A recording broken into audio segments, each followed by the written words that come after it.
क्या हाल है सभी के? कैसे हैं आप सब? आप सभी का एक बार फिर से स्वागत है एसएससी एमटीएस 2024 के आपके अपने प्लेटफॉर्म अधिविका एजुकेशन हब पर। जैसा कि एसएससी एमटीएस 2024 का मैं पहले भी बता चुका हूं कि नोटिफिकेशन आ गया, फॉर्म फिल हो रहे हैं, पेपर अभी आपका जल्द से जल्द हो जाएगा, बहुत ज़्यादा टाइम नहीं मिलेगा आपको।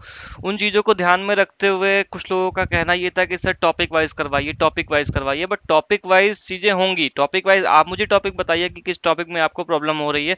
बाकी मेरा जो कम टाइम बचा हुआ है आपके पास, जो एग्जाम अभी से लेके एग्जाम तक, जो एक बहुत ज़्यादा टाइम नहीं कर सकते उस चीज़ को, तो उन टाइम में क्या है कि आपको एक बेहतर रिवीजन की ज़रूरत है। जो और रिवीजन भी कैसा होना चाहिए दोस्तों कि जो क्वेश्चन बन सकते हैं, आलतू फालतू का पढ़ने का कोई मतलब नहीं है जब तक आप चीज़ों को उन चीज़ों पे नहीं ध्यान देंगे जो एक्चुअल एग्जाम में पूछे जा रहे हैं। तो इन्हीं सब चीज़ों को लेते हुए अधिविका एजुकेशन हब, जो आपका अपना प्लेटफॉर्म है, उसने आपके लिए एसएससी एमटीएस 2024 का पहले तो आपको एक रिवीजन क्लास आपको देखने को मिल रहा है, साथ ही कुछ दिन बाद आपको प्रैक्टिस सेट और मॉक टेस्ट भी देखने को मिलेगा, और मैथ और रीजनिंग के भी मॉक टेस्ट वगैरह बहुत जल्दी आपको देखने को मिलेंगे। तो इन सब चीज़ों को ध्यान में रखते हुए ये क्लास आपके बीच लेकर के आई जा रही है। आपका क्लास 1 हो चुका है, क्लास 2 है आपका, और ऐसे ऐसे करते हुए ये सिलसिला चलता रहेगा आपके एग्जाम तक, और आपको एक बेहतर सिलेक्शन दिला के जाएगा। इस चीज़ की गारंटी है अधिविका एजुकेशन हब की। मानव विज्ञान जो दूसरा क्लास है आज आपका, ऐसे ऐसे करके हर टॉपिक को मैं धीमे धीमे उठाता रहूंगा, और चीज़ों को कहीं ना कहीं जो इंपॉर्टेंट क्वेश्चन बन सकते हैं उन क्वेश्चन को हम आपके बीच लेकर के आते रहेंगे। जो टॉपिक वाइज जिन चीज़ों पे आपको थोड़ा सा कंफ्यूजन है उसको आप कमेंट सेक्शन में बताइए, उस चीज़ से वीडियो आपको जल्द से जल्द आपको प्रोवाइड कराई जाएगी। तो आइए बढ़ते हैं धमाकेदार तरीके से, ताबड़तोड़ तरीके से, और इस सीरीज को स्टार्ट करते हैं। पहले क्वेश्चन की तरफ बढ़ते हैं। कुछ इसमें मानव विज्ञान के हड्डियों के बारे में क्वेश्चन होंगे, कुछ जो आपका पाचन तंत्र है उससे कुछ क्वेश्चन, जो क्वेश्चन हमेशा रिपीट हो रहा है, जो कॉमन क्वेश्चन है वो, और जो क्वेश्चन मॉडरेट लेवल के बन सकते हैं, उन क्वेश्चन को भी कहीं ना कहीं कैच करने का प्रयास कर रहे हैं कि हाँ ऐसे क्वेश्चन इस बार एग्जाम में देखने को आपको मिल सकते हैं। तो आइए स्टार्ट करते हैं, और चीज़ों को एंजॉय करके पढ़िए, मस्त होकर पढ़िए, हंसते खेलते हुए पढ़िए, और मुस्कुराते रहिए, और सिलेक्शन लीजिए, और पड़ोसी के घर के सामने डीजे बजाइए। पहले क्वेश्चन की तरफ बढ़ें। पहला क्वेश्चन है आपकी स्क्रीन पे। प्रॉपर टाइम दिया जाएगा आपको, प्रॉपर समय मिलेगा, जितना आप इजी तरीके से चीज़ों को समझिए और क्या आंसर सही जवाब इसका हो सकता है। क्वेश्चन पहला है कि एक वयस्क, पहला क्वेश्चन है, एक वयस्क मानव शरीर में हड्डियां होती हैं, मतलब एक वयस्क मानव शरीर में हड्डियां होती है। एक इंसान में कितनी हड्डियां पाई जाती हैं? 312, 206, 208, 300। ये ऑप्शन आपके स्क्रीन पे है। बहुत ही कॉमन सा क्वेश्चन है, बचपन से हम लोग इस चीज को पढ़ते हुए आ रहे हैं, तो इसका जवाब देने में मुझे नहीं लगता है कि आपको कोई, जो सही आंसर है दोस्तों वो आपका 206 जो है वो आपका राइट आंसर हो जाएगा। अगले की तरफ बढ़े। नवजात शिशुओं में हड्डियों की संख्या लगभग कितनी होती है? पिछली बार एसएससी के एग्जाम में ये सवाल आया था। अगर हम ऑप्शन की बात करते हैं तो ऑप्शन आपके स्क्रीन पे है, 200, 206, 300, 350। अब आपको पता होना चाहिए कि पहले जो क्या कहते हैं नवजात शिशु होते हैं उनमें हड्डियों की संख्या अधिक होती है। बहुत लोग ये सोचेंगे कि बड़े होने के साथ साथ हड्डियां बढ़ गई, ऐसा कुछ नहीं होता है। पहले क्या होता है कि पहले नवजात शिशुओं में हड्डियों की संख्या 300 होती है। जब शरीर का विकास होता है, नवजात शिशु का विकास होता है, तो वो कहीं ना कहीं हड्डियां 206 रह जाती हैं आगे चल के। तो इस तरीके से जो राइट आंसर होगा दोस्तों ऑप्शन सी हो जाएगा आपका, 300 जो आपका सही जवाब होगा। अगले तो क्वेश्चन की तरफ बढ़े। मनुष्य की खोपड़ी में कितनी अस्थियां होती हैं? बहुत ही इंपॉर्टेंट क्वेश्चन है। मनुष्य का जो सर होता है, मैं उसका इमेज भी आपके सामने प्रेजेंट करूंगा जब आपके जो क्या कहते हैं मानव मस्तिष्क की जो वीडियो आएगी।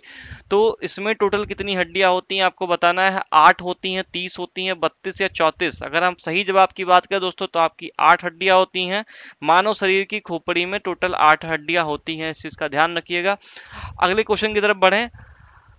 चार ऑप्शन आपकी स्क्रीन पे है, क्वेश्चन भी आपकी स्क्रीन पे है। मनुष्य के शरीर में पसलियों की कितने जोड़े होते हैं? तो जोड़ों की बात करते हैं अगर दोस्तों तो टोटल 12 जोड़े होते हैं, और अगर टोटल बात करते हैं तो टोटल 24 पसलियां होती हैं।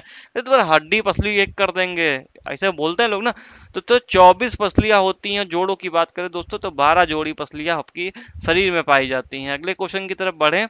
शरीर का सर्वाधिक प्रबल अस्थि होती है, तो जबड़े में, जबड़ा जो होता है वो सबसे शक्तिशाली अस्थि हड्डी पाई जाती है जबड़े में, इसलिए कहते हैं ना कि जांग की हड्डी सबसे बड़ी होती है। गर्दन कहीं ना कहीं जबड़े की अपेक्षा में वहां की हड्डी कमजोर होती है। तो जबड़ा जो होता है दोस्तों, वो चाहे मनुष्य हो या कोई जानवर हो, कुछ भी हो, जबड़े की हड्डी जो होती है दोस्तों बहुत ही ज्यादा मजबूत होती है। तो इस तरीके से जो जबड़े में होगा, ये आपका ऑप्शन भी वो सही हो जाएगा। अगले क्वेश्चन की तरफ बढ़े। मानव शरीर के किस भाग में सबसे, सबसे लिखा हुआ है दोस्तों, सबसे सही कर लीजिएगा उस चीज को, छोटी हड्डी होती है। मतलब सबसे छोटी हड्डी कौन सी है? कान की या घुटने की या अंगुली की या नाक की? बहुत लोग ठोक के आएंगे नाक की, नहीं। कान की जो हड्डी होती है वो सबसे छोटी होती है। सबसे बड़ी की बात करें तो दोस्तों फीमर आपका है, जो घुटने की हड्डी होती है। तो इस तरीके से क्या है कि ये जो हड्डियों पे क्वेश्चन आता है ना हमेशा, और यही हमारी हड्डी पसली एक करके जाते हैं, लगते बड़े आसान है लेकिन कहीं ना कहीं इसमें हम गलत जवाब दे करके चले आते हैं। तो इन चीजों का रिवीजन बहुत जरूरी है, इस चीजों का रिवीजन करते रहिए और मस्त होके पढ़ते रहिए। अगले क्वेश्चन की तरफ बढ़े। मानव शरीर की सबसे लंबी हड्डी कौन सी होती है? तो स्टेपिस या फिबुला, टीबिया और फीमर। अगर हम बात करते हैं दोस्तों फीमर, तो ये सबसे लंबी हड्डी होती है। फीमर जो है आपकी, ये सबसे लंबी हड्डी होती है। मानव शरीर की सबसे लंबी हड्डी फीमर है आपके। अगले क्वेश्चन की तरफ बढ़े। निम्नलिखित में से कौन मानव के पैर की हड्डी नहीं है? टीबिया, ह्यूमरस, फीमर या फिबुला? तो ह्यूमरस जो होता है वो मानव शरीर के पैर की हड्डी नहीं होती है। फीमर जैसा बताया सबसे लंबी हड्डी है। टीबिया भी आपके पैर की हड्डी होती है और फिबुला भी आपकी पैर की हड्डी होती है। तो ह्यूमरस जो है वो आपके पैर की हड्डी नहीं होती है, पैर का ये आपका लेग बोन नहीं है। अगले क्वेश्चन की तरफ बढ़े। ह्यूमरस अस्थि कहाँ पाई जाती है? जैसे मैं पहले बता चुका हूँ आपको, जांग में, पिंडली में, ऊपरी भुजा में, अग्र भुजा में। तो जो आपका ऊपरी भुजा है उसमें पाई जाती है, जो फ्रंट सरफेस होता है उसमें कहीं ना कहीं पाई जाती है जो ह्यूमरस हड्डी होती है। पिछले क्वेश्चन की तरफ बढ़े अगर हम देखते हैं, तो जो ह्यूमरस होता है वो आपका पैर का नहीं होता है एक तरीके से। और यहाँ पे क्या है देखिए, जांग, ऊपरी भुजा और अग्र भुजा और पिंडली। तो कहीं ना कहीं इसका सही जवाब आपका ऊपरी भुजा हो जाएगा। अगले क्वेश्चन की तरफ बढ़े। मानव शरीर में सबसे बड़ी हड्डी कौन सी होती है? निहाई होती है, रकाब होती है, कान की या जांग की? देखिए मैं पहले बता चुका हूं, कान की सबसे छोटी, जांग की सबसे बड़ी, कौन सी? फीमर होती है आपकी। तो कहीं ना कहीं आपका ऑप्शन डी है जो वो करेक्ट हो जाएगा। अगले की तरफ बढ़े। टीबिया नामक हड्डी कहाँ पाई जाती है? खोपड़ी में, टांग में, भुजा में, मुंह में? देखिए क्वेश्चन वही बार बार रिपीट हो रहा है, एक चीज पढ़िए आप, उससे कई सारे जवाब, कितने क्वेश्चन आपके सॉल्व हो गए। अगर चार ऑप्शन आपने स्टार्टिंग के ढंग से देख लिए, तो टांग की जो हड्डी होती है वो टीबिया नामक हड्डी पाई जाती है वहां पे। तो उसी से रिलेटेड ऐसे ही क्वेश्चन घुमा घुमा के एग्जाम में भी बनाया जाता है और आप कंफ्यूज होकर के आते हैं, और गई भैंस पानी में, विटामिन सी, बी और विटामिन सी आपको याद आ जाता है वहां पे। ठीक है, तो पानी में वही है ना कि गए भैंस पानी में, तो इस तरीके से विटामिन बी और विटामिन सी को हम याद कर सकते हैं। तो टीबिया नामक हड्डी कहाँ पाई जाती है दोस्तों? तो टांग में पाई जाती है आपके। अगले क्वेश्चन की तरफ बढ़े। मानव शरीर के किस अंग की हड्डी सबसे लंबी होती है? क्वेश्चन रिपीट है बट रिपीट नहीं है, क्योंकि मॉडरेट लेवल का क्वेश्चन है। मेरुदंड, जांग, रिब केज या भुजा? तो जो जांग की हड्डी होती है वो आपकी सबसे लंबी होती है, इसी इसको ध्यान रखिएगा। इसी के साथ आगे बढ़िए। निम्नलिखित में से कौन सी हड्डी मानव कान भाग नहीं है? यानी कि जो कान का भाग नहीं है, कौन सी हड्डी?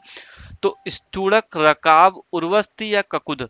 बहुत ही इंपॉर्टेंट क्वेश्चन है दोस्तों, एक बार ध्यान से पढ़ लीजिएगा। स्थूलक, रकाब, उर्वस्ति या ककुद? बात करें तो उर्वस्ति जो है आपके ये कान का भाग नहीं होता है। तो अब इससे देखिए तीन क्वेश्चन आपके तैयार हुए। स्थूलक, रकाब और ककुद जो है ये आपके कान की हड्डी का भाग होता है। वृद्धावस्था में मनुष्य की हड्डियां क्यों कमजोर हो जाती हैं? आयोडीन की कमी से? नहीं, आयोडीन की कमी से क्या हो जाता है? घेगा रोग हो जाता है। लोहे की कमी से सूखा रोग हो जाता है, इस तरीके से। कैल्शियम की कमी हो सकता है, कोबाल्ट की कमी नहीं हो सकता है। तो ऑप्शन सी जो है आपका वो राइट आंसर हो जाता है। ठीक है, तो इस तरीके से जो आप ऑप्शन एलिमिनेट करके भी आप अपना सही जवाब दे सकते हैं, एक राइट आंसर कर सकते हैं, एक बेहतर स्कोर कर सकते हैं। और कहीं ना कहीं एसएससी के एग्जाम में साइंस का वेटेज बहुत ज्यादा है, काफी अच्छे अच्छे क्वेश्चन पूछे जाते हैं। आगे बढ़ें। अस्थि में कौन सा लवण सर्वाधिक मात्रा में होता है? तो आपका calcium phosphate, sodium chloride, ferric nitrate या मैग्नीशियम कार्बोनेट? अब जिसको हड्डियों के बारे में पता है, तो क्या हड्डियों में दोस्तों क्या पाया जाता है? कैल्शियम पाया जाता है। तो कहीं ना कहीं कैल्शियम तो होगा।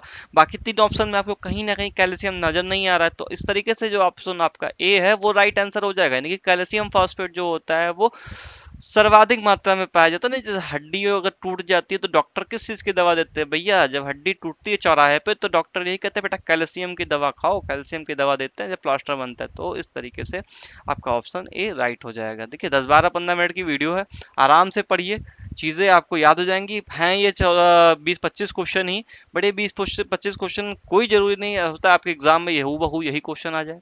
तो इन सब चीजों को ध्यान में रखते हुए चलिए।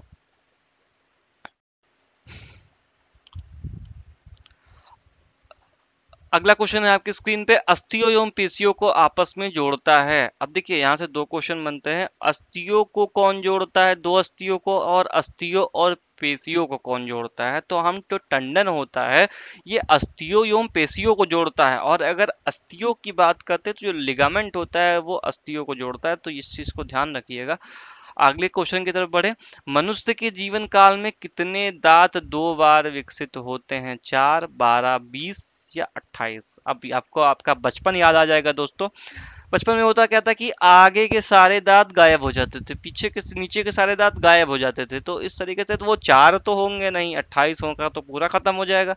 तो 20 दांत जो होते हैं वो आपके वो दो बार विकसित होते हैं, वो दो बार निकलते हैं। जो आगे के सारे दांत होते हैं वो खत्म हो जाता है एक तरीके से। तो जो 20 दांत होते हैं वो आपके जीवन काल में दो बार विकसित होते हैं। तो इस तरीके से चीजों को आप अपनी लाइफ से, अपने जीवन से भी याद रख सकते हैं, रिलेट करके भी आंसर निकाल सकते हैं। मानव शरीर में पाचन का अधिकांश, गलत लिखा हुआ है, अधिकांश भाग किस अंग में संपन्न होता है। पेनक्रियाज में, बड़ी आंत में, छोटी आंत में, अमाशय में। देखिए बड़ी आंत और छोटी आंत का तो सीधा सा मतलब ये है, लोग कहते हैं बड़ी आंत बड़ी होती नहीं, बड़ी आंत जो है वो छोटी है, छोटी आंत जो होती है वो बड़ी होती है, ये है। लेकिन ऐसा क्यों होता है, क्योंकि वो डायग्राम से उसको मतलब जस्टिफाई या क्लेरिफाई कर दिया गया है। तो अगर हम सही जवाब की बात करते तो जो आपका आमाशय होता है, आपका पेट होता है, सबसे ज्यादा पाचन का अधिकांश भाग इसी भाग में होता है। मनुष्य में पाचन क्रिया कहाँ प्रारंभ होती है, तो भैया जैसे आप खाने को मुंह से खाते हैं ना, वही मुंह से ही स्टार्ट हो जाता है चीजें, मलाशय हो नहीं सकता, क्योंकि मलाशय तो दोस्तों बाहर हो जाता है। और आमाशय की बात करें तो सबसे अधिक पाचन क्रिया यहीं पे होती है। मुख की बात करें तो दोस्तों यहीं से प्रारंभ हो जाता है। तो जो आपका मुख होता है, माउथ होता है, वहीं से स्टार्ट हो जाता है। तो ऑप्शन सी आपका राइट हो जाएगा। अगले क्वेश्चन की तरफ बढ़े, मानव का पाचन नली लगभग कितने फीट लंबा होता है। अगर हम पाचन नली की बात करें कितने फीट लंबा होता है, 16, 18, 32 या 22। तो 32 फीट लंबा होता है। आप समझ लीजिए कि कितना बड़ा होता है, 32 फीट लंबा मानव की पाचन नली होती है। तो इस तरीके से आपके टोटल 20 क्वेश्चन हो गए। 21 की तरफ बढ़ते हैं। 21वां क्वेश्चन है आपका, मुख में मंड या स्टार्च, दोनों चीजें एक हैं, का शर्करा में पाचन किसके द्वारा होता है। मुख में जो स्टार्च की शर्करा होती है उसका पाचन किसके द्वारा होता है, मतलब मुख से ऐसा कौन सी, आपके मुंह से ऐसी कौन सी क्या कहते हैं एंजाइम रिलीज होती है कि जिससे शर्करा का पाचन हो जाता है। तो बात करें दोस्तों तो टाइलिन होता है। टाइलिन जैसे ही स्टार्च से मिलता है तो उसका पाचन वो शुरू कर देता है। तो इस तरीके से ऑप्शन बी जो होगा वो आपका राइट आंसर हो जाएगा। पाचन तंत्र का हिस्सा नहीं है यकृत, पित्ताशय, कार्निया या आंत। अब देखिए ध्यान से देखिए ऑप्शन को, भाई मुंह से खाया, आंख से तो खाया नहीं है, मुंह से ही खाया है आपने ना। सॉरी। तो मुंह से खाया तो चीजें कहीं ना कहीं नीचे गई हैं, ऊपर तो गई नहीं है। तो आंख का तो कोई मतलब ही नहीं, और आंख का एक हिस्सा यहाँ पे कॉर्निया आपको दिख रहा है। तो कहीं ना कहीं सीधा आंसर तो यही है, ऑप्शन सी जो है वो आपका राइट आंसर हो जाएगा। कॉर्निया है वो आंख का भाग है, वो उससे पाचन तंत्र का कोई हिस्सा नहीं है, उससे कोई संबंध नहीं है। तो इस तरीके से आप सही जवाब ढूंढ सकते हैं। अगले क्वेश्चन की तरफ बढ़े, मानव शरीर में उस एंजाइम का नाम बताइए जो कार्बोहाइड्रेट को तोड़ने में मदद करता है, जो कार्बोहाइड्रेट को तोड़ देता है, वैसा कौन सा एंजाइम है। तो प्रोटीएज, लाइपेज, पेप्टिडेज या एमाइलेज। एमाइलेज जो आपका है ये आपका कार्बोहाइड्रेट को तोड़ने में मदद करता है। तो ऑप्शन डी जो होगा वो आपका राइट आंसर हो जाएगा। दुग्ध प्रोटीन को पचाने वाला एंजाइम है पेप्सिन, ट्रिप्सिन, रेनिन या इरोप्सिन। तो जो रेनिन होता है वो दुग्ध प्रोटीन को पचाने का काम करता है। ऑप्शन आपका सी जो है वो आपका राइट आंसर हो जाएगा। अगले क्वेश्चन की तरफ बढ़े, पाचन क्षेत्र में भोजन के साथ मिलने वाला पहला एंजाइम निम्नलिखित में से कौन है। देखिए पहला एंजाइम क्या, जो मुख से मिल गया वही पहला एंजाइम है।